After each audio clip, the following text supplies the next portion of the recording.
Joining us today is the Minneapolis council member representing Ward 6 and the first Somali American elected to an office in Minnesota. Please give it up for Abdi Warsame. Thank you very much. Yeah, once again. Yes. Yes. So, first of all, thank you so much for coming on the show. I really appreciate it. And you may not know this, but I actually live in your district that you represent. Wonderful. Yeah, I live in Stevens Square, part of Ward 6. But The best part of Ward 6. Yeah, the best part. Thank you. You certainly are a politician. You know how to pander. We have just the nicest brownstones. But, I mean, I assume that you knew that I live in Ward 6 because you know all of your residents by name and face. Yeah. All Ward 6 residents and some of Ward 9. Some of Ward 9? You're just like, just to have eyes on the enemy, like, to know what's going on? The map can change. Right. Who knows? Yeah. Ward 6 could be Ward 1, the be, next yeah. day. Who knows? Well, thank you so much for coming on the show. So you were first elected to Minneapolis City Council in 2013, Yes, correct? yeah. But you weren't born in Minnesota. You were actually born in Somalia, right? Yes, I was born in Somalia, and I grew up in London, England. Oh. So I'm an East London boy. I definitely know where that is. Yeah, I'm from a place called Leytonstone in East London. Say that again? Leytonstone. Leytonstone. Leytonstone. Is that spelled with how many silent letters are in there? Like 17, I imagine, like stone is spelled S-T-O-O-U-N. No. G. Stone. Stone is stone. I'm sorry. I've never been to England, and my assumptions are wildly different. It's a beautiful place. Yeah. So when did you move from Somalia to Yeah, I moved from Somalia when I was about 7 or 8 in 1988 with my mother and 5 of my younger siblings. And we ended up in London because London was, England was a country that would accept refugees. And we were refugees, so I was a child refugee then. And I was raised by a single mother on welfare. And it was a great experience. We didn't have a lot of money, but we had a lot of love and a lot of support. And it was great growing up there. Yeah. Yeah. And I came to Minnesota in 2006. So this is my 10th year in Minnesota. Whoa. So today's your anniversary? Let's give a round of applause for him anyway. Doesn't have to be your anniversary.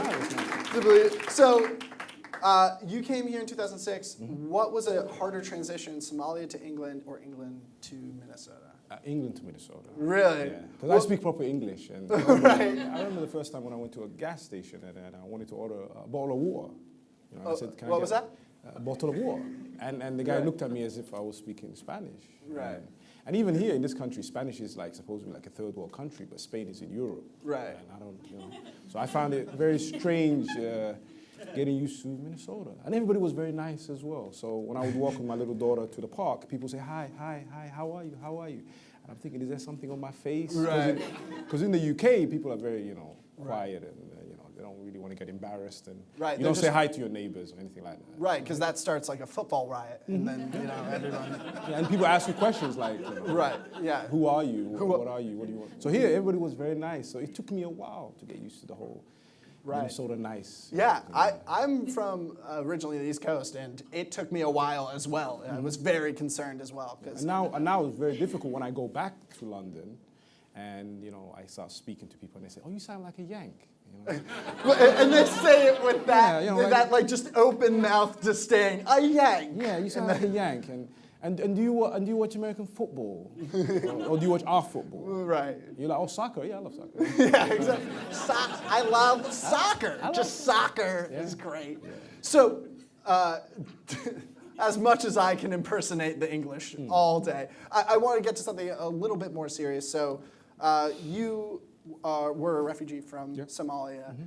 The recent executive order by President Trump banning travelers from Somalia from entering the U.S., although it was blocked by a court order, obviously had an impact on the Somali community in the Twin Cities and Minnesota at large. Can you speak more to that? People are scared shitless.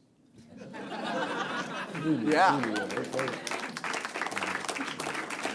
Especially old people. You know, old people are like, they want to travel back to Somalia and see their relatives, or some of their relatives are on their way to getting through the process of getting a visa.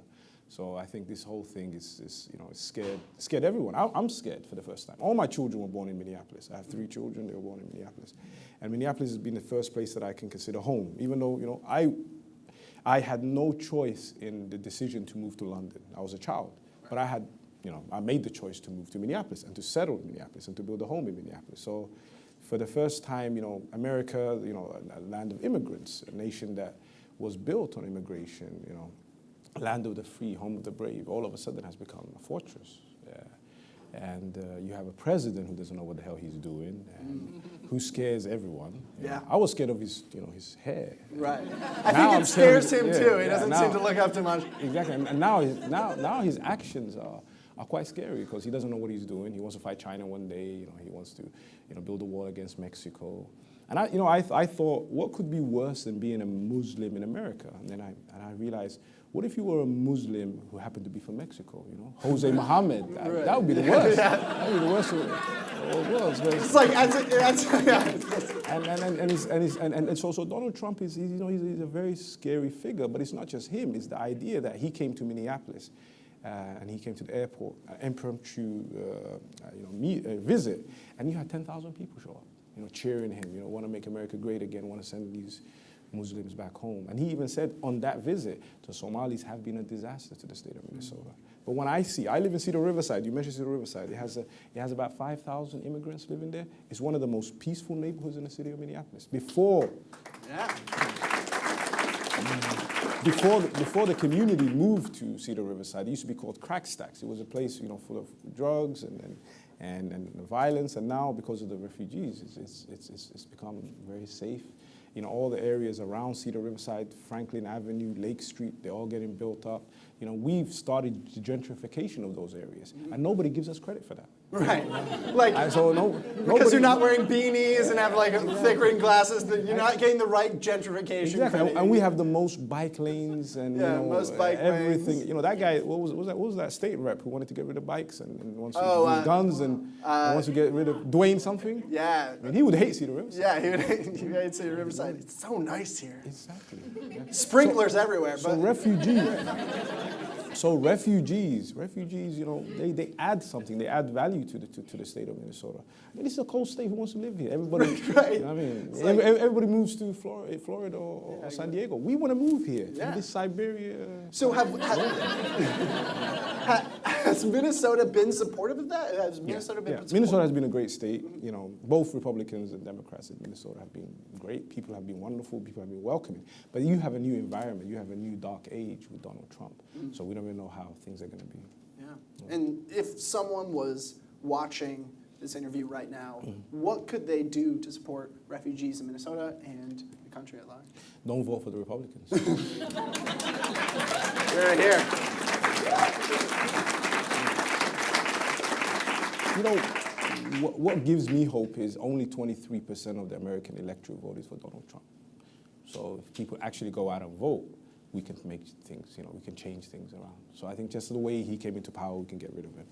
And I have that hope. We're a constitutional republic, you know, we have checks and balances.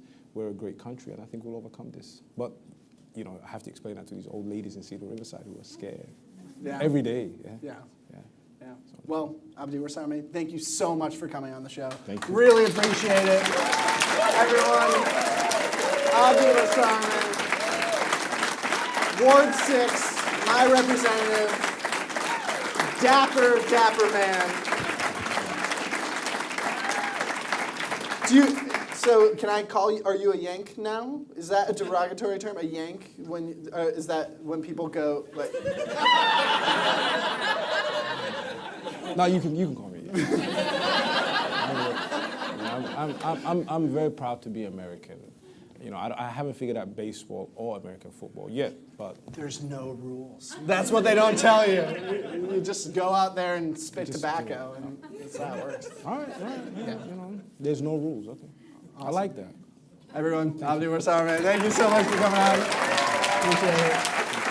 Thank you so much.